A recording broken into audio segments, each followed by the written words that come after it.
এই ক্ষেত্রে যে নারিকেল গাছটা আছে বা সুপারি গাছ, নারিকেল গাছ আমাদের বজ্রপাত সহ এবং মাটি বা পরিবেশে বেশ উপকারে ভূমিকা রাখে। আর সুপারির ক্ষেত্রে সুপারিও আমাদের যে জায়গাগুলো হয় না সেই জায়গাগুলো কিন্তু সুপারি গাছ বা সুপারি বাগানগুলো দখল করতেছে। তাতে করে কি হচ্ছে, আমাদের জমির সর্বোচ্চ ব্যবহার হচ্ছে, পাশাপাশি আমাদের কৃষকরা লাভবান হচ্ছে এবং পরিবেশের উপর বেশ পজিটিভ একটা ভূমিকা রাখতেছে এই গাছগুলো। এবং আমি মনে করি যে জলবায়ু পরিবর্তনের যে বিরূপ যে প্রভাব, এই প্রভাব মোকাবেলায় গাছ রোপণের মূলত বিকল্প নাই।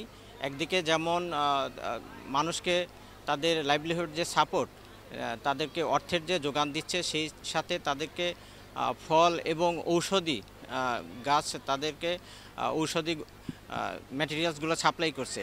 তো আমি মনে করি উপকূলীয় অঞ্চলে তাদের জানমালের রক্ষার জন্য প্রচুর পরিমাণে গাছ লাগানো যেমন দরকার, সেই সাথে ভোলাবাসী যেমন উপকূলের ভাঙন থেকে রক্ষা পাবে, সেই সাথে দেশও উপকৃত হবে, আমাদের বনের যে আচ্ছাদন সেটাও বৃদ্ধি পাবে।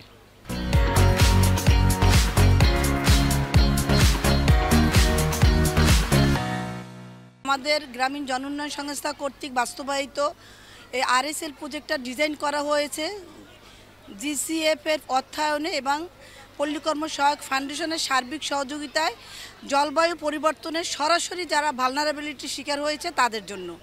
এবং এই ভালনারেবিলিটির মধ্যে যে ইউনিয়নের বা যে গ্রামের লোকজন সবচেয়ে বেশি ভালনারেবল, সবচেয়ে বেশি ক্ষতিগ্রস্ত, তাদের সহায়তা করার জন্য, তাদেরকে এই ভালনারেবিলিটি এবং জলবায়ুর পরিবর্তন সম্পর্কে অ্যাওয়ারনেস করার জন্য, সচেতন করার জন্য। যারা ভালনারেবিলিটির শিকার তারা যদি সচেতন হয় আর কীভাবে ভালনারেবিলিটি রোধ করা যায় এ বিষয়ে যদি তারা জানে, তাহলে আমাদের এই জলবায়ু পরিবর্তনের ক্ষতির শিকার থেকে বা ঝুঁকির শিকার থেকে আমরা রক্ষা পাবো। সেরকমই একটি ইউনিয়ন হলো ধনিয়া ইউনিয়ন। এই ধনিয়া ইউনিয়ন আমাদের ভোলা জেলায় যে জলবায়ু পরিবর্তনের যে ক্ষতির শিকার হচ্ছে, এর একটা বড় শিকার হলো আমাদের ধনিয়া ইউনিয়ন এবং এই ধনিয়া ইউনিয়নের প্রাকৃতিক পরিবেশ এবং লোকজন। তাই তাদের আমাদের ধনিয়া ইউনিয়নের প্রাকৃতিক পরিবেশ রক্ষা করার জন্য, মানুষের আবাসভূমিটিকে রক্ষা করার জন্য, সুস্বাস্থ্য ব্যবস্থা করার জন্য আমরা গ্রামীণ জন উন্নয়ন সংস্থা আজ আমাদের সরকারি যে স্টেক হোল্ডারগুলো আছে, সংশ্লিষ্ট বন বিভাগ এবং কৃষি ডিপার্টমেন্ট, তাদের নিয়ে তাদের সকলের সহযোগিতায়, সকলের উপস্থিতিতে আমরা এখানে ফলজ, বনজ এবং ঔষধি গাছ বিতরণ করতেছি। আমরা আশা করি আমাদের সদস্যরা এই গাছগুলো নিয়ে সুন্দরভাবে তারা রোপণ করবে, আমরা তাদের সহায়তা করব। আপনারা খেয়াল করবেন যে আজকে চারা বিতরণের পাশাপাশি চারাগুলো যাতে নষ্ট না হয়, গবাদি পশু বা অন্য কোনো কারণে অন্য কোনো জিনিস যাতে আক্রমণ করতে না পারে, এই জন্য আমরা চারার সাথে আমরা নেট দিয়ে দিলাম।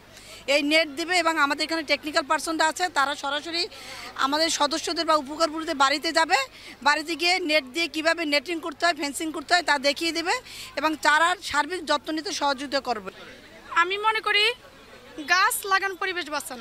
যেমন মনে করেন গাছ যদি ঘরের আঙিনায় থাকে, আশেপাশে থাকে, আমি যেটা ভাবি, যেমন আমার বাসার কাছে যদি গাছ থাকে তাহলে আমি অক্সিজেন বেশি পাবো।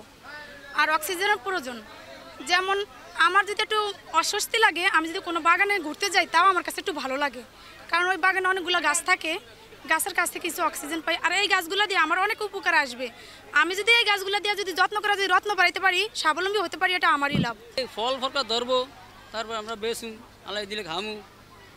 সুগারির চারা 3টা, এরকম নাইকেলের চারা যে, আর মোট 7 ধরনের চারা পাইছি। যে এই চারা আমরা রুইলে বড় হইব, বড় হইয়া ফল ফলটা ধরবো। যে এই যে এই গাছ আছে অঙ্গ গ্রামীণ উন্নয়নের অধীনে 7 ধরনের গাছ দিছে আমাদের। আমরা এই গাছ লাগাবো, গাছ কিভাবে লাগালে আমাদের ভালো হয়, কিভাবে দিতে হয়, আমরা করবো, ফল ফলটা আমরা গাছ থেকে খাবো।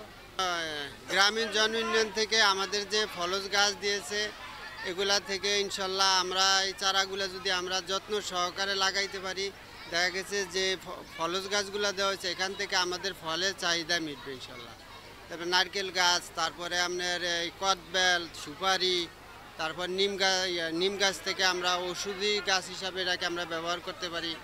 তো এই গাছগুলো আমরা যারাই নিতেছি, এগুলো আমরা যত্ন সহকারে ইনশাল্লাহ আমরা লাগাবো এবং পরিচর্যা করবো ইনশাল্লাহ। গাছ লাগাইলে আমাদের স্বাস্থ্যের সুরক্ষা হয়, আমাদের অক্সিজেনের সুবিধা হয়। তারপর ওষুধি গাছগুলো লাগালে আমরা দেখা গেছে বিভিন্ন রোগবালাই থেকে আমরা অনেকটা পরিত্রাণ পাইতে পারি।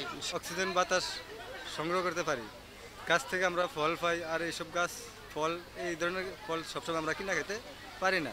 ওই জন্য বিদায় এই গাছটা আমরা যদি রোপণ করি, কিছু না কিছু সবসময় আমরা ফল খাইতে পারবো। আমাদেরকে মনে করেন যে কটবেলের চারা দিছে, সবেদার চারা দিছে, নিম গাছের চারা, সুপারির চারা, নারকেলের চারা দিছে। আমাদের মনে করেন যে গাছগুলো দিছে, আমরা ভালোভাবে পরিচালনা করে ভালো করে সুন্দর করে গাছটি যেন বাঁচাইতে পারি। যেমন গাছে আমাদের মনে করেন অনেক উপকরণ দেয়, যে আমাকে অনেক উপকার আসে। যেন আমাদের অনেক মনে করেন যে নালো বাতা যেমন ফল ফলন ধরলে মনে করেন আমাদের বাচ্চারা খায়।